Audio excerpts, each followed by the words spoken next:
வணக்கம். வேந்தரின் ஒரு நாள் ஒரு பொழுது இரவு செய்திகளுக்காக காவேரி ஜெகநாதன். முதலில் தலைப்புச் செய்திகள். மதிப்பிழந்த ரூபாய் நோட்டு அறிவிப்பில் தேவைப்பட்டால் மாற்றம், பிரதமர் மோடி பேச்சு. ரயில் விபத்தில் பலி எண்ணிக்கை 116 அதிகரிப்பு, விசாரணை நடத்த மத்திய அரசு உத்தரவு. மதிப்பிழந்த ரூபாய் நோட்டுகள் விவகாரம், நாடாளுமன்றத்தை முடக்க எதிர்க்கட்சிகள் திட்டம். நூற்றாண்டு திரைத்துறை சாதனையாளர் விருது பாடகர் SP பாலசுப்ரமணியத்திற்கு வழங்கி கௌரவிப்பு. சீன ஓபன் பேட்மிண்டன் போட்டித் தொடர், இந்திய வீராங்கனை PV சிந்து சாம்பியன். பணத்தாள்கள் செல்லாது என்ற அறிவிப்பு மறு ஆய்வு செய்யப்படும் என்றும் தேவைப்படும் மாற்றங்கள் மேற்கொள்ளப்படும் எனவும் பிரதமர் மோடி அறிவித்துள்ளார். உத்தரப்பிரதேச மாநிலம் ஆக்ராவில் நடைபெற்ற பொதுக்கூட்டத்தில் கலந்து கொண்டு பேசிய பிரதமர் மோடி, கருப்பு பண ஒழிப்பில் அரசுக்கு மக்கள் ஆதரவு அளித்து வருவதாக குறிப்பிட்டார். செல்லாது அறிவிப்பு தொடர்பாக அரசின் நடவடிக்கையில் தேவையான மாற்றம் செய்யப்படும் என்றும் கூறினார். மக்களின் தியாகம் வீண் போகாது என்றும் அதற்கு நல்ல பலன் கிடைக்கும் எனவும் பிரதமர் மோடி கூறினார். நாட்டில் நேர்மையாக உள்ள மக்களை பாதுகாக்க வேண்டியது அரசின் கடமை என அவர் தெரிவித்தார். கருப்பு பணத்தை பதுக்கியவர்களுக்கு மிகப்பெரிய தண்டனை அளிக்கப்படும் என்றும் பணத்தாள்கள் பிரச்சினைக்கு விரைவில் தீர்வு காணப்படும் என்றும் பிரதமர் தெரிவித்தார். மக்கள் 50 நாள் அவகாசத்தை முழுமையாக அளிக்க வேண்டும் என்றும் அவர் தெரிவித்தார். கடினமாக உழைத்து வரும் வங்கி ஊழியர்களுக்கு அவர் பாராட்டு தெரிவித்தார். ஊழல் செய்தவர்கள் தற்பொழுது உரிய கட்டணத்தை செலுத்தி வருவதாகவும் அவர் குறிப்பிட்டார். அரசு அறிவிப்பால் வங்கிகளில் 5 லட்சம் கோடி ரூபாய்க்கு மேல் டெபாசிட் செய்யப்பட்டுள்ளதாகவும் தங்களது வங்கிக் கணக்கை தவறாக பயன்படுத்துவதை ஏழை மக்கள் அனுமதிக்க கூடாது என்றும் பிரதமர் மோடி கேட்டுக் கொண்டார். भ्रष्टाचारियों से मुक्त कराने के लिए, देश को काले बाजारियों से मुक्त कराने के लिए, देश को काले धन से मुक्त कराने के लिए मैंने जो बीड़ा उठाया है, उसको सबसे ज्यादा आशीर्वाद गरीब और मध्यम वर्ग के लोगों ने दिए हैं. ये आपका तप कभी बेकार नहीं जाएगा. देश सोने की तरह तप करके बाहर निकलेगा.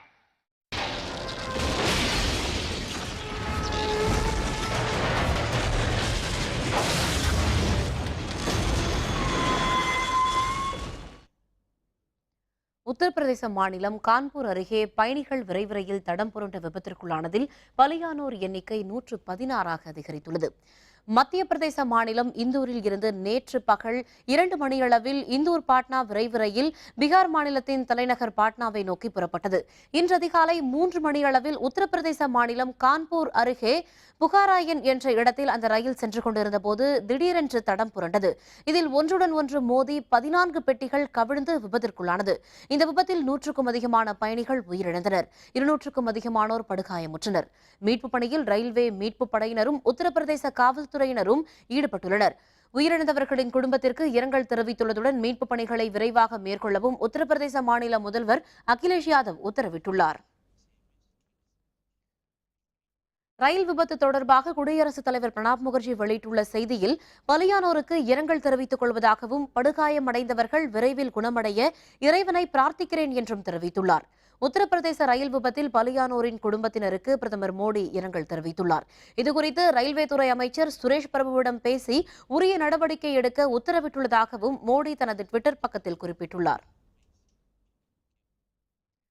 காங்கிரஸ் தலைவர் சோனியா காந்தி வெளியிட்டுள்ள செய்தியில், பலியானோருக்கு இரங்கல் தெரிவிப்பதாகவும் விபத்திற்கு காரணமானோர் மீது கடும் நடவடிக்கை எடுக்க வேண்டும் என்றும் தெரிவித்துள்ளார். இதனிடையே விபத்து நடந்த பகுதியில் தேசிய பேரிடர் மேலாண்மை மீட்புக் குழுவினர் மீட்புப் பணிகளில் ஈடுபட்டு வருகின்றனர். இடிபாடுகளுக்குள் சிக்கியிருப்போரை மீட்கும் பணியில் வீரர்கள் விரைந்து ஈடுபட்டு வருகின்றனர். இதுவரை 97 உடல்கள் மீட்கப்பட்டுள்ளதாகவும் அவர்கள் தெரிவித்துள்ளனர். விபத்து பற்றிய முதற்கட்ட விசாரணையில் மனித தவறே விபத்திற்கு காரணம் என்று தெரியவந்துள்ளது.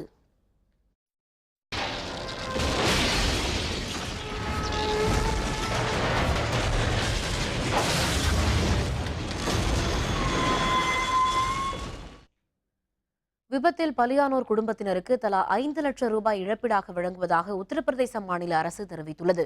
ரயில் விபத்திற்கான காரணம் குறித்து விசாரணை நடத்த ரயில்வே அமைச்சர் சுரேஷ் பிரபு உத்தரவிட்டுள்ளார். பலியானோர் குடும்பத்தினருக்கு தலா 3.5 லட்சம் ரூபாய் இழப்பீடாக அளிக்கப்படும் என அவர் அறிவித்துள்ளார். காயமடைந்தோருக்கு 50,000 ரூபாயும், லேசான காயமடைந்தோருக்கு 25,000 ரூபாயும் வழங்கப்படும் என்றும் சுரேஷ் பிரபு தெரிவித்துள்ளார். பலியானோர் குடும்பத்தினருக்கு தலா 2 லட்சம் ரூபாய் இழப்பீடாக வழங்கப்படும் என்று பிரதமர் நரேந்திர மோடி தெரிவித்துள்ளார்.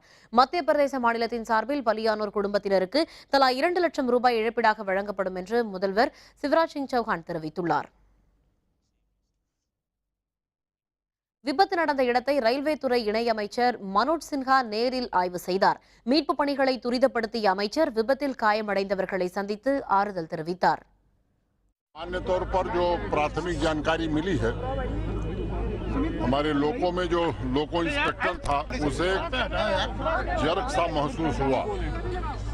वो कोशिश करता इसके पहले डिरेलमेंट हो गया।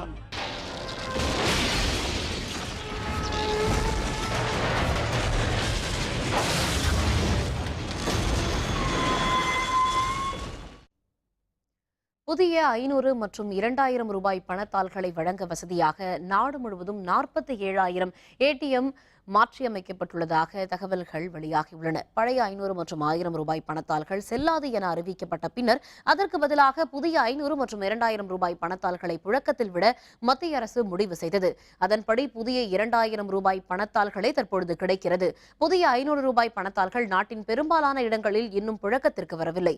தற்பொழுது உள்ள ஏடிஎம் இயந்திரங்கள் புதிய 500 மற்றும் 2,000 ரூபாய் பணத்தாள்களை கையாளுவதற்கு ஏற்பதாக இல்லாததால் அவற்றை மாற்றியமைக்கும் பணிகளில் நாடு முழுவதும் நடைபெற்று வருகின்றன. நாள்தோறும் 12,500 ஏடிஎம் இயந்திரங்களை மாற்றியமைக்குமாறு மத்திய அரசு வங்கிகளுக்கு உத்தரவிட்டுள்ளது.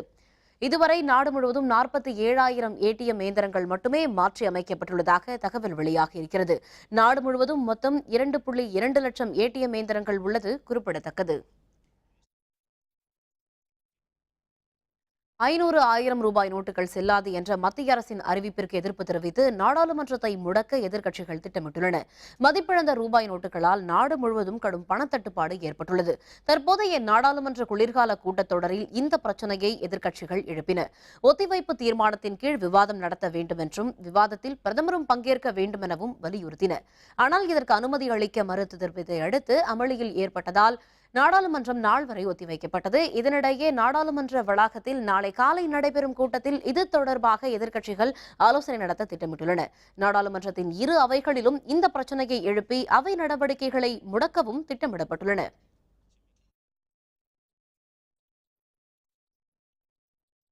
தமிழ், தெலுங்கு உள்பட பல்வேறு இந்திய மொழிகளில் 40,000 பாடல்களை பாடிய பின்னணி பாடகர் SP பாலசுப்ரமணியத்திற்கு இந்த நூற்றாண்டின் சிறந்த திரையுலக பிரமுகர் விருது வழங்கப்பட்டுள்ளது. கோவா மாநிலம் பானாஜியில் 47வது பன்னாட்டு திரைப்பட விழா இன்று தொடங்கியது. இந்த விழாவில் பின்னணி பாடகர் SP பாலசுப்ரமணியத்திற்கு இந்த ஆண்டிற்கான நூற்றாண்டின் சிறந்த திரையுலக பிரமுகர் விருதை மத்திய அமைச்சர் வெங்கையா நாயுடு வழங்கினார். இந்த விருதை தமது தாய்க்கும் ராணுவ வீரர்களுக்கும் அர்ப்பணிப்பதாக பாலசுப்ரமணியம் தெரிவித்தார்.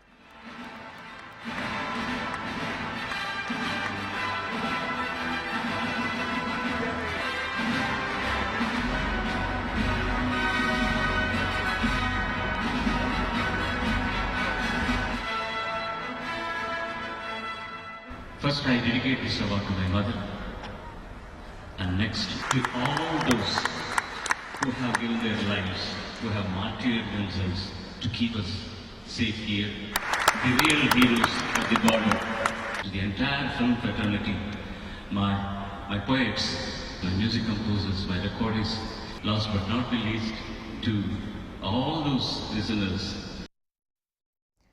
தமிழ், தெலுங்கு, கன்னடம், மலையாளம், ஹிந்தி உள்ளிட்ட பல்வேறு மொழி திரைப்படங்களில் ஆயிரக்கணக்கான பாடல்களை SP பாலசுப்ரமணியம் பாடியுள்ளார். இது தவிர மிக அதிக பின்னணி பாடல்களை பாடியதற்காக கின்னஸ் உலக சாதனை புத்தகத்திலும் பாலசுப்ரமணியம் இடம்பெற்றுள்ளார். 6 முறை சிறந்த பாடகருக்கான மத்திய அரசின் தேசிய விருதையும் பத்மஸ்ரீ, பத்மபூஷன் ஆகியவற்றையும் SP பாலசுப்ரமணியம் பெற்றுள்ளார். வங்கிகளுக்கு இன்று விடுமுறை என்பதால் சென்னையில் உள்ள ஏடிஎம் மையங்களில் ஏராளமானோர் நீண்ட வரிசையில் காத்திருந்து தங்களுடைய வங்கிக் கணக்கில் இருந்து பணத்தை எடுத்துச் சென்றனர்.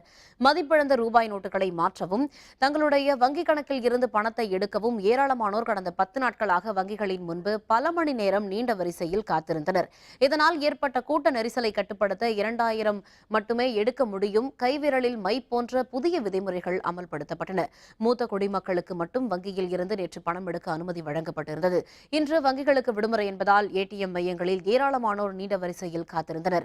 எனினும் பல ஏடிஎம்களில் பணம் நிரப்பப்படாமல் இருந்ததால் மக்கள் ஏமாற்றத்துடன் திரும்பிச் சென்றனர்.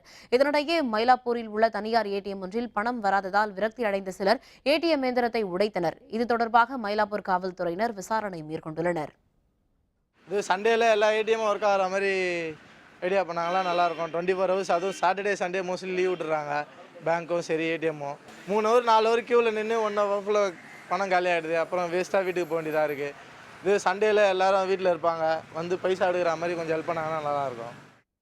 வங்கி மேலாளர் உள்பட 5 பேர் கைது. கொள்ளையடித்த 4 பேரை கைது செய்ய நடவடிக்கை. விவரம் விளம்பர இடைவேளைக்கு பிறகு.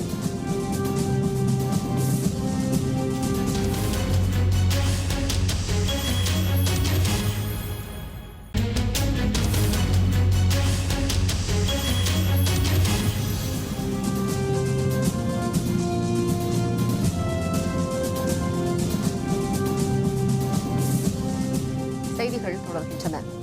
புதிய ரூபாய் நோட்டு விவகாரத்தில் மத்திய அரசின் நடவடிக்கை ஏழை எளிய மக்களுக்கு நன்மை அளிக்கும் என மத்திய இணையமைச்சர் பொன் ராதாகிருஷ்ணன் தெரிவித்தார். சென்னை விமான நிலையத்தில் செய்தியாளர்களுடன் பேசிய அவர் புதிய ரூபாய் நோட்டுகள் குறித்து மத்திய அரசின் செயல்பாட்டால் பொருளாதார வளர்ச்சி பெறும் என்று தெரிவித்தார். பொருளாதார வளர்ச்சிக்கான மத்திய அரசின் இந்த முயற்சியை எதிர்க்கட்சிகள் பிரச்சனையாக்கி வருவதாகவும் அவர் குற்றம் சாட்டினார். மத்திய அரசின் இந்த நடவடிக்கைக்கு ஏழை எளிய மக்கள் மற்றும் இளைஞர்களிடையே வரவேற்பை பெற்றிருப்பதாகவும் பொன் ராதாகிருஷ்ணன் தெரிவித்தார். பொருளாதார நிலையில் மாபெரும் மாற்றத்திற்கு நம்முடைய பிரதமர் நரேந்திர மோடி அவர்கள் எடுத்திருக்கின்ற முடிவினை எதிர்மறையான விளைவாக பூதாகரமாக ஆக்கக்கூடிய முயற்சிகள் தொடர்ந்து நடைபெற்று கொண்டிருக்கின்றன. ஏழை எளியவர்களுடைய கிராம மக்களுடைய முன்னேற்றத்திற்காக, பொருளாதார முன்னேற்றத்திற்காக அவர் எடுத்திருக்கக்கூடிய முடிவு இன்னும் ஒரு சில மாதங்கள் கழித்து எல்லோரும் சந்தோஷப்படக்கூடிய அளவுக்கு நிச்சயமாக அமையும் என்பதில் எந்த சந்தேகமும் கிடையாது. சென்னை சாஸ்திரி நகர் வங்கி பணம் கொள்ளையடிக்கப்பட்ட வழக்கில் கிளை மேலாளர் உள்பட 5 பேரை காவல்துறையினர் கைது செய்துள்ளனர். சென்னை அடையாறு சாஸ்திரி நகர் ஸ்டேட் பேங்க் ஆஃப் மைசூர் கிளையில் பணியாற்றும் காசாளர் இளங்கோ, ஓட்டுநர் சக்திவேல் ஆகியோர் பழைய 500, 1000 ரூபாய் நோட்டுகளை ஏஜென்ட் ராஜேஷ் என்பவர் உதவியுடன் மாற்ற காரில் நங்கநல்லூருக்கு சென்று கொண்டிருந்தனர். ஜமீன் பல்லாவரம் அருகே காரை வழிமறைத்த அடையாளம் தெரியாத சிலர் 25 லட்சம் ரூபாயை கொள்ளையடித்தனர். இது தொடர்பாக புகாரை அடுத்து சாஸ்திரி நகர் காவல்துறையினர் விசாரணை மேற்கொண்டனர். கொள்ளையடிக்கப்பட்ட 25 லட்சம் ரூபாய் பணம் வங்கியில் கையாடல் செய்யப்பட்டிருப்பது விசாரணையில் தெரியவந்தது. இது தொடர்பாக மேலாளர் லோகேஷ் ராவ், இளங்கோ உள்பட 5 பேரை கைது செய்யப்பட்டனர். மேலும் பணத்தை கொள்ளையடித்த ஏஜென்ட் ராஜேஷ் உள்பட 4 பேரை காவல்துறையினர் தேடி வருகின்றனர்.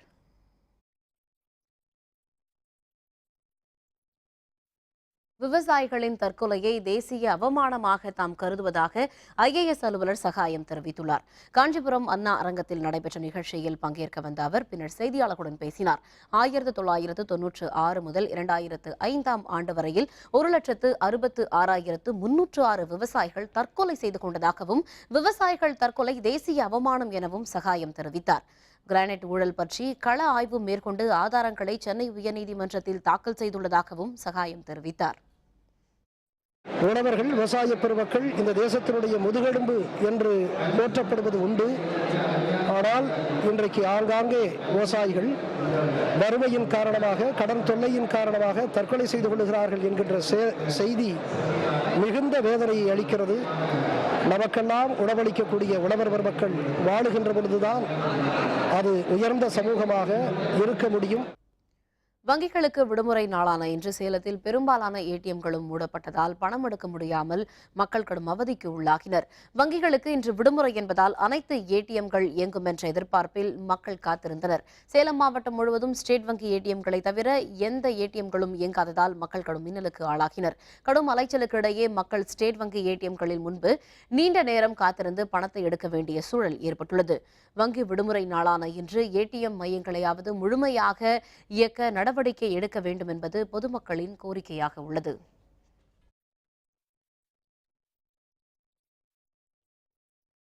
மத்திய அரசு ஊழியர்களுக்கு இணையாக ஆசிரியர்களுக்கு ஊதியம் வழங்க கோரி ஆரம்ப பள்ளி ஆசிரியர்கள் சேலம் மாவட்ட ஆட்சியர் அலுவலகம் முன்பு பட்டினி போராட்டம் நடத்தினர். சேலம் மாவட்ட ஆட்சியர் அலுவலகம் முன்பு நடைபெற்ற இந்த போராட்டத்தின் போது பழைய ஓய்வூதிய திட்டத்தினை அமல்படுத்த வேண்டும், மத்திய அரசின் புதிய கல்விக் கொள்கையில் தமிழக அரசின் நிலைப்பாட்டை தெளிவுபடுத்த வேண்டும் போன்ற கோரிக்கைகள் வலியுறுத்தப்பட்டன. தன் பங்கேற்பு ஓய்வு திட்டத்தை ரத்து செய்ய வேண்டும், ஆசிரியர்களுக்கு மத்திய அரசுக்கு இணையான ஊதியம் வழங்கப்பட வேண்டும் என்றும் மத்திய அரசால் கொண்டு வரப்பட்டிருக்கக்கூடிய புதிய கல்விக் கொள்கையை ரத்து செய்ய வேண்டும். இந்த அரசாங்கம் என்பது முடிவெடுத்து இந்த பிரச்சனைகளை தீர்க்கப்படவில்லை என்று சொன்னால் மீண்டும் மாநில செயற்குழுவை கூட்டி தீவிரமான போராட்டங்களை அறிவிக்க வேண்டிய சூழ்நிலை ஏற்படும் என்பதை இந்த அரசாங்கத்துக்கு தெரிவித்துக் கொள்கிறோம். விருதுநகரில் தமிழ்நாடு ஆரம்ப பள்ளி ஆசிரியர் கூட்டணி சார்பில் 15 அம்ச கோரிக்கைகளை வலியுறுத்தி நடைபெற்ற உண்ணாவிரத போராட்டத்தில் ஏராளமான ஆசிரியர்கள் கலந்து கொண்டனர்.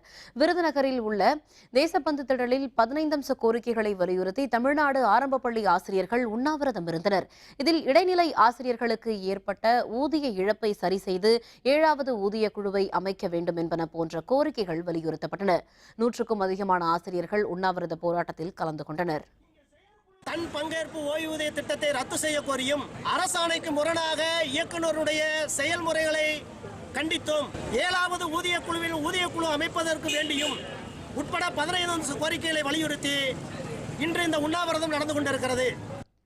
பழைய ஓய்வூதிய திட்டம் உள்ளிட்ட 15 அம்ச கோரிக்கைகளை வலியுறுத்தி ஆரம்ப பள்ளி ஆசிரியர்கள் நெல்லையில் உண்ணாவிரத போராட்டத்தில் ஈடுபட்டனர். நெல்லை பாளையங்கோட்டையில் 100க்கும் அதிகமான ஆரம்ப பள்ளி ஆசிரியர்கள் உண்ணாவிரதம் இருந்தனர். தமிழக முதல்வர் உத்தரவின்படி வல்லுநர் குழு அமைத்து பழைய ஓய்வூதிய திட்டத்தை அமல்படுத்த வேண்டும், உதவி தொடக்க கல்வி அலுவலகங்களில் ஏற்பட்டுள்ள சீர்கேடுகளை சரி செய்ய வேண்டும் என்பன போன்ற கோரிக்கைகள் வலியுறுத்தப்பட்டன. 15 அம்ச கோரிக்கைகளை உடனடியாக அரசு பேச்சுவார்த்தை மூலம் நிறைவேற்ற வேண்டும். தொடக்க கல்வித்துறையில் ஆசிரியர்கள் பெற்று வந்த அநேகம் உரிமைகளை இயக்குனர் அவர்கள் எந்த நிலையில் அதையெல்லாம் பறித்துக் கொண்டார்கள் என்பது எங்களுக்கு புரியாத புதிராக இருக்கின்றது. கோயம்புத்தூரில் நோயாளிகளிடம் 20 ரூபாய் மட்டுமே பெற்றுக்கொண்டு மருத்துவம் பார்த்த மருத்துவர் உயிரிழந்ததை அடுத்து அவரது இறுதிச் சடங்கில் ஆயிரக்கணக்கான மக்கள் பங்கேற்று கண்ணீர் அஞ்சலி செலுத்தினர். கோயம்புத்தூர் ராஜகணபதி நகரைச் சேர்ந்த மருத்துவர் பாலசுப்ரமணியம் ஆவரம்பாளையம் சாலையில் சிறிய அறையில் நோயாளிகளுக்கு மருத்துவம் பார்த்து வந்தார். இவரின் மருத்துவமனையை சுற்றியுள்ள நேதாஜி நகர், அண்ணா நகர் போன்ற பல்வேறு பகுதிகளில் இருந்து வரும் மக்களிடம் மருத்துவம் பார்க்க வெறும் 20 ரூபாய் மட்டுமே இவர் கட்டணமாக பெற்று வந்தார். அறை வாடகைக்காக மட்டுமே இந்த தொகையை அவர் பெற்றதாக பகுதி மக்கள் தெரிவித்தனர். பரிவுடன் நோயாளிகளை கவனிப்பதுடன் கைராசியான மருத்துவர் என பெயர் பெற்றதால் கடந்த 20 ஆண்டுகளாக இவரை தேடி வந்தோரின் எண்ணிக்கை நாளுக்கு நாள் அதிகரித்தது. இந்த நிலையில் கடந்த வெள்ளிக்கிழமை நடைபயிற்சிக்கு சென்ற மருத்துவர் பாலசுப்ரமணியம் மாரடைப்பால் இறந்தார். இதை அறிந்த மக்கள் அவரது மருத்துவமனை முன் திரண்டு கண்ணீர் அஞ்சலி செலுத்தினர். 20 ரூபாய்க்கு மருத்துவம் பார்த்தால் பலரின் எதிர்ப்புக்கு ஆளான நிலையிலும் ஏழை எளிய மக்களுக்கு தொடர்ந்து சேவையாற்றி வந்தார். மருத்துவர் மீதான அன்பின் காரணமாக தங்கள் குழந்தைகளுக்கு கூட மருத்துவர் தான் பெயர் வைக்க வேண்டும் என கேட்கும் அளவிற்கு அப்பகுதி மக்கள் அவருடன் நேசத்துடன் பழகி வந்தனர். மக்களால் நேசிக்கப்பட்ட மருத்துவர் பாலசுப்ரமணியத்தின் இறுதி ஊர்வலத்தில் பெண்கள், குழந்தைகள் என திரளானோர் பங்கேற்று கண்ணீர் அஞ்சலி செலுத்தினர். மருத்துவமனை முன்பு மெழுகுவர்த்தி ஏற்றி அவர்கள் மரியாதை செலுத்தினர். மருத்துவத்தை சேவையாக செய்த மருத்துவரின் புகழ் என்றென்றும் நிலைத்திருக்கும் என இப்பகுதி மக்கள் தெரிவிக்கின்றனர். திருவண்ணாமலை அருள்மிகு அண்ணாமலையார் கோவில் குடமுழுக்கு பணிகள் தொடங்குவதற்கான பந்தக்கால் நடும் நிகழ்ச்சியில் திரளான பக்தர்கள் பங்கேற்று வழிபட்டனர். பிரசித்தி பெற்ற திருவண்ணாமலை அருள்மிகு அண்ணாமலையார் கோவிலில் வரும் பிப்ரவரி 6ஆம் தேதி குடமுழுக்கு நடைபெறவுள்ள நிலையில் அதற்கான பணிகள் முழுவீச்சில் நடைபெற்று வருகின்றன. கோவில் கோபுரங்கள், வாகனங்கள் மற்றும் சன்னதிகளை புதுப்பிக்கும் பணிகள் கடந்த 2014ஆம் ஆண்டு தொடங்கி நடைபெற்று வருகிறது. இதனிடையே குடமுழுக்கிற்காக பந்தக்கால் நடும் நிகழ்ச்சி இன்று நடைபெற்றது. மேளதாளங்கள் முழங்க பந்தக்கால் ஊர்வலமாக கொண்டு வரப்பட்டு அம்மணியம்மன் கோபுரம் அருகே உள்ள யாகசாலையில் வேத மந்திரங்கள் முழங்க நடப்பட்டது. இதில் திரளான பக்தர்கள் பங்கேற்று வழிபட்டனர்.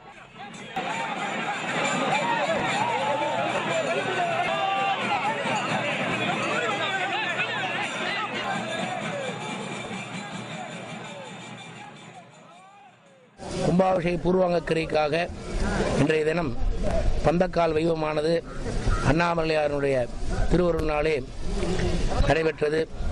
கும்பாபிஷேக திருப்பணிகள் அனைத்தும் முடிவடைந்தவுடன் கும்பாபிஷேக தேதியானது அறிவிக்கப்படும். அனைத்து மக்களும் எல்லாம் வல்ல உண்ணாமலை சமேத அண்ணாமலையாரை பிரார்த்தனை செய்வோமாக. 405 ரன்கள் வெற்றி இலக்கை நிர்ணயித்தது இந்தியா. இரண்டாவது இன்னிங்ஸில் இங்கிலாந்து நிதான ஆட்டம். விவரம் விளம்பர இடைவேளைக்கு பிறகு.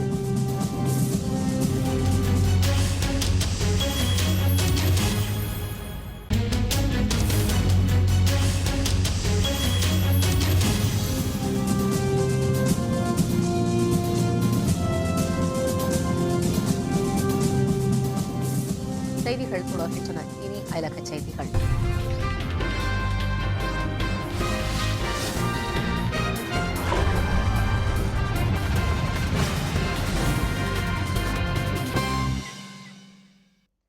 சீனாவில் தொடரும் கடும் பனிப்பொழிவு காரணமாக மக்களின் இயல்பு வாழ்க்கை பாதிக்கப்பட்டுள்ளது. சீனாவின் வடக்கு பகுதியில் கடந்த சில நாட்களாக கடும் பனிப்பொழிவு ஏற்பட்டது. குறிப்பாக ஹோலிங்கல், ஷெங்யாங், தோங்கவுண்டி உள்ளிட்ட பல்வேறு பகுதிகளில் உள்ள சாலைகளில் பனி படர்ந்து காட்சியளிக்கிறது.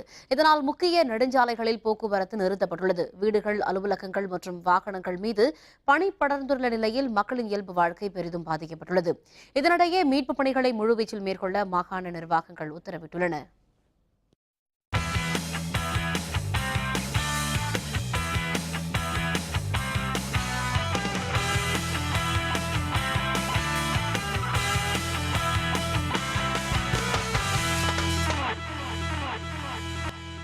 சீன ஓபன் பேட்மிண்டன் தொடரின் இறுதிப் போட்டியில் சீன வீராங்கனை சன் யூவை வீழ்த்தி இந்திய வீராங்கனை PV சிந்து சாம்பியன் பட்டத்தை தட்டிச் சென்றார். சீனாவில் உள்ள புஷோ நகரில் நடைபெற்ற இறுதிப் போட்டியில் சீன வீராங்கனை சன் யூவை எதிர்கொண்ட PV சிந்து முதல் செட்டை 21-11 என்ற கணக்கில் வென்றார். இதையடுத்து இரண்டாவது செட்டை சன் யூ 17-21 என்ற கணக்கில் கைப்பற்றினார். இதனைத் தொடர்ந்து சுதாரித்துக் கொண்ட சிந்து 21-11 என்ற கணக்கில் மூன்றாவது செட்டை வென்று சாம்பியன் பட்டத்தை தட்டிச் சென்றார்.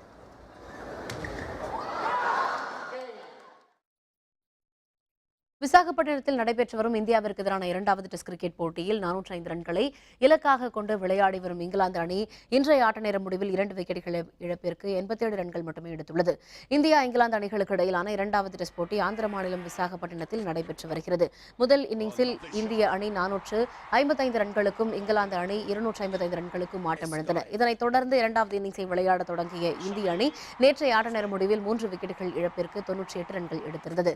இன்று 4வது நாள் தொடர்ந்து விளையாடிய இந்திய அணி 204 ரன்களுக்கு ஆட்டமிழந்தது. இதையடுத்து 405 ரன்கள் எடுத்தால் வெற்றி என்ற இலக்குடன் களமிறங்கியுள்ள இங்கிலாந்து அணி இன்றைய ஆட்ட நேர முடிவில் 2 விக்கெட்டுகள் இழப்பிற்கு 87 ரன்கள் எடுத்துள்ளது. கேப்டன் அலிஸ்டர் குக் 54 ரன்கள் எடுத்து ஆட்டமிழந்தார். மீண்டும் தலைப்புச் செய்திகள். மதிப்பிழந்த ரூபாய் நோட்டு அறிவிப்பில் தேவைப்பட்டால் மாற்றம், பிரதமர் மோடி பேச்சு. ரயில் விபத்தில் பலி எண்ணிக்கை 116 அதிகரிப்பு, விசாரணை நடத்த மத்திய அரசு உத்தரவு. மதிப்பிழந்த ரூபாய் நோட்டுகள் விவகாரம், நாடாளுமன்றத்தை முடக்க எதிர்க்கட்சிகள் திட்டம். நூற்றாண்டு திரைத்துறை சாதனையாளர் விருது பாடகர் SP பாலசுப்ரமணியத்திற்கு வழங்கி கௌரவிப்பு. சீன ஓபன் பேட்மிண்டன் போட்டித் தொடர், இந்திய வீராங்கனை PV சிந்து சாம்பியன். இத்துடன் வேந்தரின் ஒரு நாள் ஒரு பொழுது இரவு செய்திகள் நிறைவடைந்தன. மீண்டும் இரவு 10 மணிக்கு கண்ணுறங்கும் வேளை இரவு செய்திகளில் சந்திப்போம். வணக்கம்.